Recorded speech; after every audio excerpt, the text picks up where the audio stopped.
Zee 24 तास एक पाऊल पुढे। राज्यात पाण्याचा प्रचंड तुटवडा असताना नाशिक शहरात मात्र 2 वेळेस पाणी पुरवठा करण्यात येतोय आणि विशेष म्हणजे या पाण्याचा पुरवठा आणि पाणीपट्टीच्या वसुलीचा हिशेब लागत नाहीये। नाशिककर आणि सत्ताधाऱ्यांनी सामाजिक भान राखून पाणी वाचवण्याची गरज आहे।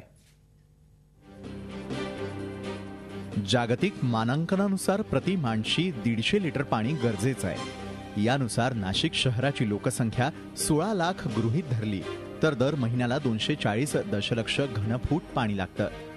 महापालिका मात्र महिन्याला 380 दशलक्ष घनफूट पाणी पाटबंधारे विभागाकडून उचलते। त्यात महापालिकेच्या पाणीपट्टीनुसार मात्र शहरातून केवळ 225 दशलक्ष घनफूट पाण्याची वसुली होती आहे।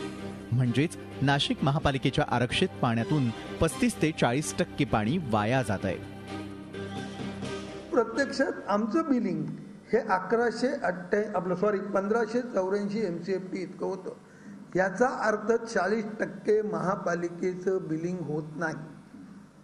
या बाबीकडे गांभीर्यानं महापालिकेने जर लक्ष दिलं तर पाणी पुरवठ्यामध्ये जो काही तोटा येतोय 7-8 कोटीचा, यातनं 12 कोटी निघू शकतात, 14 कोटी रुपये। जोपर्यंत धरण 70% भरत नाही तोपर्यंत आपण पाणी कपात ही ठेवलीच पाहिजे, कारण काळाचा ओघ बघून आपण थोडंसं वागलंच पाहिजे।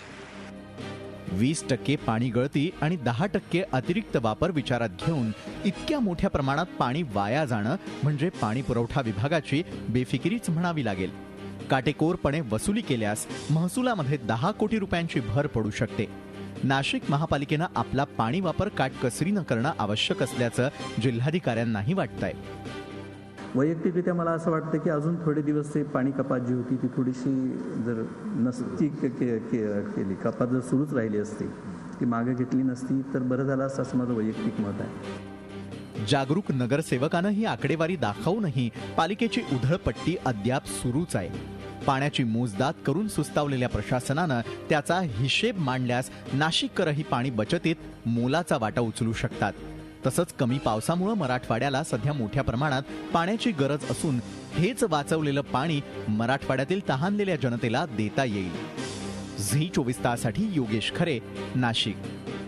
झी 24 तास एक पाऊल पुढे।